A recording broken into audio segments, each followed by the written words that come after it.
Oke, selamat sore. Sebelumnya kami ucapkan terima kasih kepada Universitas Hindu Negeri I Gusti Bagus Sugriwo Denpasar, terutama Fakultas Dharma Duta yang sudah memberikan kesempatan kepada kami untuk mempresentasikan paper dengan tema tren komunikasi bermedia digital, merdeka dan beretika. Sebelumnya perkenalkan eh, kami Putu Gede Sukarata, afiliasi dari Politeknik Negeri Bali.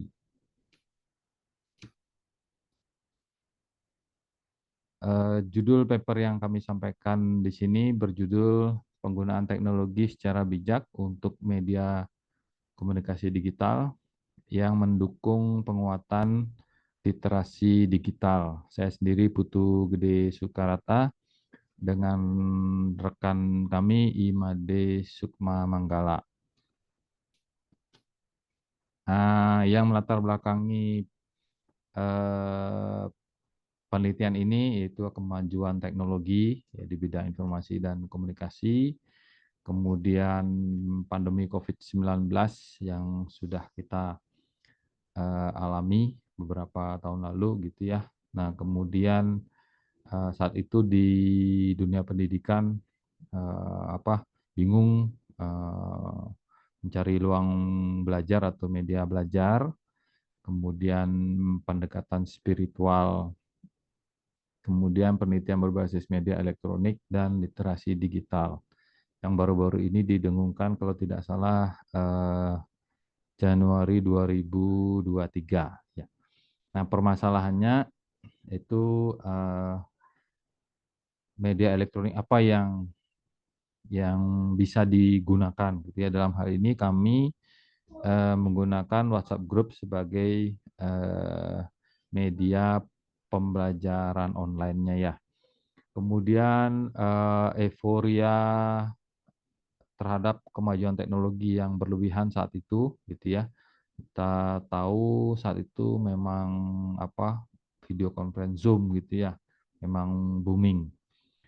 Kemudian di dalam berkomunikasi bahasanya, kemudian kami gunakan juga platform penunjang yaitu YouTube.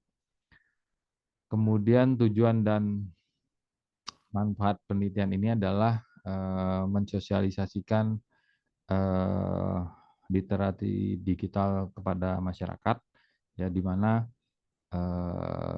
salah satu pilarnya ada di dalam literasi digital tersebut. Nah, ini roadmap penelitian yang kami lakukan sebelumnya sudah gitu ya. Penggunaan WhatsApp grupnya, kemudian bahasa berkomunikasi, kemudian kali ini eh, penggunaan teknologi secara bijak gitu ya.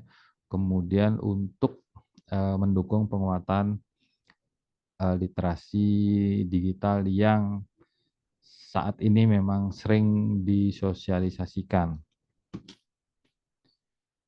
Tahun ini juga kami membuat penelitian yaitu implementasi media komunikasi digital masih berbasis web gitu ya untuk proses belajar mengajar. Itu dalam penelitian ini sedang berjalan gitu ya di dalam pembuatan media komunikasi. Ini fishbone penelitian kami, state of the art-nya pedagogik seorang pengajar, kemudian penggunaan ruang belajar, kemudian cara berkomunikasi menggunakan media digital tersebut.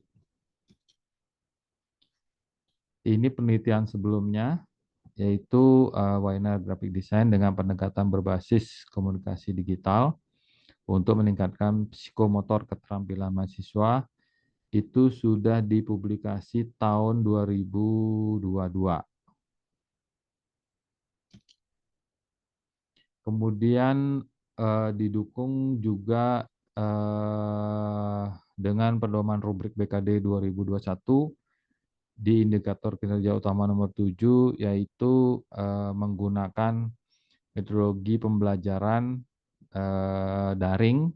Ya, dalam hal ini tetap kami menggunakan WhatsApp Group sebagai media belajar. Nah, ini seperti ini kira-kira metodologi pembelajaran menggunakan WhatsApp Group.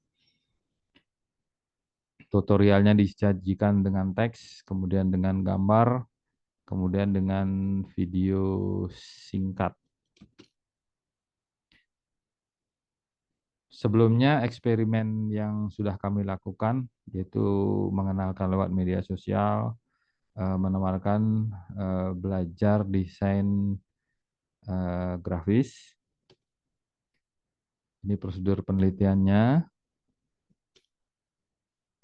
Kemudian kami juga bandingkan beberapa metodologi pembelajaran yang ada menggunakan video conference Zoom, kemudian video conference Google Meet. Namun untuk yang video conference biasanya menggunakan kuota internet yang lumayan besar gitu ya. Jadi kami tetap menggunakan WhatsApp Group sebagai media belajar.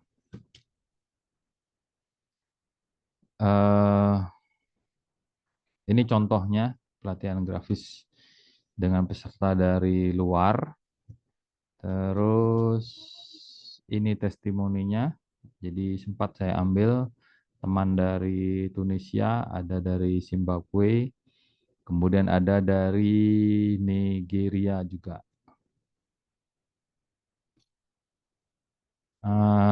Tahun 2021 kami daftarkan di paten sederhana tanggal 16 November 2021.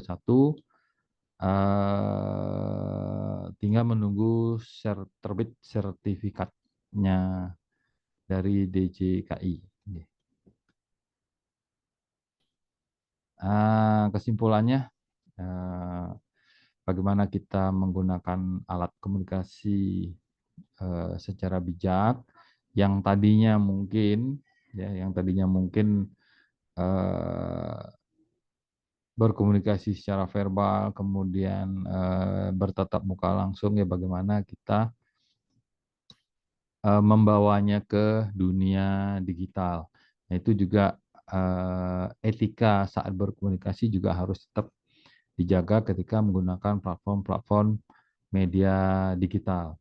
Nah, dilandasi dengan sosialisasi literasi digital dengan 4 pilar utama, yaitu budaya digital, kemudian etika digital, kemudian cakap digital, dan aman digital. Ya. Tetap berkomunikasi itu dengan etika-etika yang ada, itu pasti bisa berjalan dengan baik. Baik, mungkin itu saja presentasi dari kami. Terima kasih. Selamat sore.